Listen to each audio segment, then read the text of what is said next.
and Earl. Good afternoon, everybody. You got Mike Ash here today with the ABC's Home Improvement. I got my two cohorts with me. Lee Durario, say hi. Good afternoon, folks. Laborio Durario out here, the ABCs of Home Improvement, your friendly neighborhood architect. And over there in the moonlit corner of the studio, we have Earl Slick. Earl, you want to chime in? There ain't no Earl today, man. This here's the Wolf Man, and I got my Earl can out in the car, and that's for the Tin Man later. We're going to bend him over in Grease Weezer. Oh, right. Unbelievable. Sounds like a Earl, holiday. Must be a full moon coming around the bend I up feel there, it huh? coming. The hair on the back of my neck is standing up, and we're going to get it down and crazy out of sight with you. We got a 1-hour show here today, Nice. and we're going to talk about what? We're talking about today, we're going off the grid again, off the components, and to the components. We got some emails from folks that wanted to discuss modular housing or component built or types of houses that are built in the factory. Other than sticks and stones. Other than the standard build out. So we're going to do a little something on that today, I believe, Earl. Nice. Okay. And we got a celebrity guest appearance coming later on in the show. And so hold on to your seats and hold on to your hats for that. Tonight is the eve of the Halloween. And you know what they call tonight? All hell breaking loose night. Oh, that's right. It's the gate night, Earl. You forgot. I remember when I was a kid, boy. I got hit in the head with a few eggs. Load the shotguns and protect your perimeter. You're doing good, Earl. I like that a lot. It's nice. Earl, what Earl? I'm the Wolfman, I tell you. It's the Wolfman. We've got Wolfman with us. If Teddy's out there listening, Teddy, this is your opportunity to talk to the Wolfman. It was one of the things that you said you wanted to do.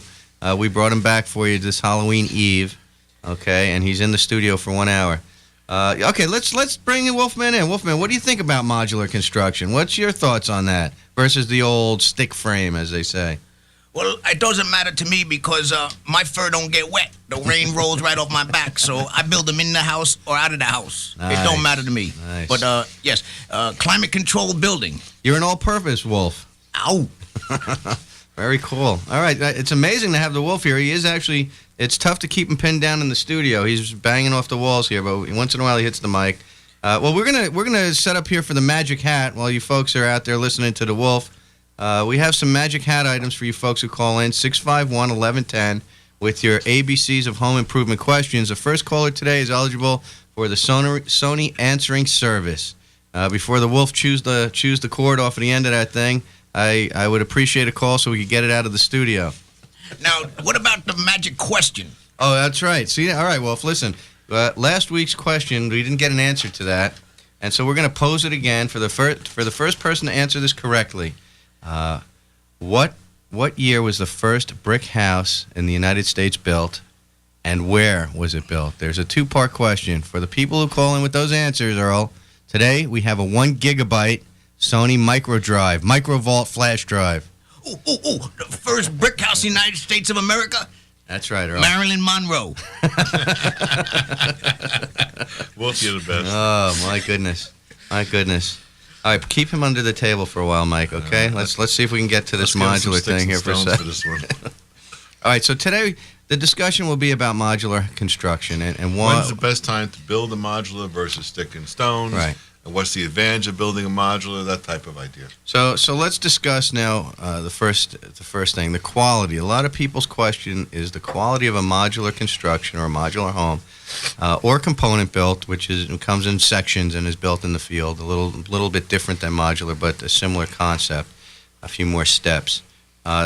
Is the quality the same as one that's being built out in the field, Mike? And as far as I'm aware, once you have a climate-controlled building and everything is being now built to conform to state and local regional codes, the only thing left is the destination where you're bringing these houses to. They're all built in sections. They're all come in whatever layout you basically consider, depending on the modifications and depending on the size that each factory will allow you to produce. And that determines how it's been, basically how big the rooms can actually be. Right. Now, not to, again, blow my own horn here, Wolf, or howl my own horn. I've built modular homes, and since 1985, we've done probably 12 or 15 different types of homes, but they've come a long way. Technology from 10 or 15 years ago, if some people were looking into modulars then and fell away from it, reinvestigate. Look at it again, because the product that's being produced today is sometimes superior to the one that's being built in the field. Also, the product that's being built in the factory may cost you almost the same amount as the product being built in the field, depending on what type of amenities you put in and so forth.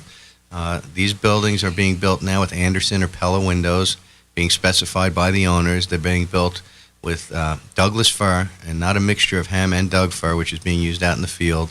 All of the components of certain factories that are building these, because each factory has to meet a New York State guideline for the unit to be used in the state. It has to meet all the states that they want to sell these units in, which means it has to be equivalent or better than what they produce in the field. And because there's no inspections required on these buildings, they come in 4 sections or 6 or 8 or 2, and they get put together like building blocks, and the building is completed in a 2 or 3 hour period. You have your building pretty much up and done. That's the amazing part, though. Right. The time factor. So you go out in the morning, we talked about this on an earlier show, and you get your cup of coffee, Earl.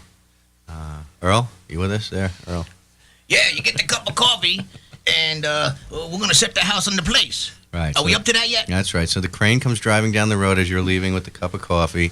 The boxes are sitting there on the road, and you come back with your cup of coffee completed and your breakfast in your tummy, and what do you got there? You have a house. Your house is up. You can Sure. actually walk in there. That's what Mrs. Wolf does. I was talking to her the other day. She's on the computer. She ordered one of those houses online. Nice, nice. Did it come with fur or without fur? Well, I told her if the FedEx man comes down that driveway one more time, I'm going to tear her a new... I don't know. You buying this stuff from Sears Roebuck or what? I stay away from the FedEx man. You know what they say, the Wolf man. No fun with him. So we're talking about the quality first, the issues of quality and the questions that come out about quality. And they're really, if you do your research, there are some manufacturers out there, they call them manufactured homes, that manufacture a product that is right, it's borderline. It meets the code requirements, but they're using the minimum amount of material and the minimum amount of component structure for their wood and so forth to keep their costs down. And you can you will be paying less for the same sort of design, but you won't be getting the same product underneath. So if you're going to get a 1,600 square foot ranch house, which comes in 2 component pieces, say 16 foot wide by 45 feet, so when you're complete you have 45. Mike, that's a $10 fine for your phone ringing while we're on the air. Either that or I'm going to bite you. Ooh, I'll take the bite. So if we're looking at that and we want to see how that works, you have a 45 foot by 32 foot house that comes in 2 pieces and gets put on your foundation, and the components of that are much better. The structural integrity is much better than one that could be built out in the field, and it's completed in a much faster time frame. So if you wanted to put a modular together and you wanted to move into your building, you could do it Over the weekend. in 30 days. You could really do it in 30 days if you had the right team. And Wolf knows, American Design and Build enjoys specializing in modular construction. And we actually, one of our representatives does work with Westchester Modular Company, and we do represent them in the field on certain products and certain projects that we do. So if there's ever a need, you can call the Wolf, or you can call Earl at 283-6763 and let him know that you're willing to put the house up. Just don't send the Federal Express man with the information. So let's get back to, we went through the quality issues. Now the economics, okay? What's the economics? Maybe we can discuss that a little, Mike. I think the economics is a point that's not that important because you're talking relatively the same idea. The big advantage to this whole thing is if you're going to pick out a particular tub, either house, either stick or modular, it would be the same cost. If you're going to be running a type of finish on the product on the exterior, it'll be the same cost. I think it'd save a little bit as far as the time factor goes on the labor, where all of a sudden you're be able to produce these things at a quality level, regardless of rain, sleet, snow, almost like the postal type of idea, This thing keeps going no matter what the weather is because it's all built on the indoors.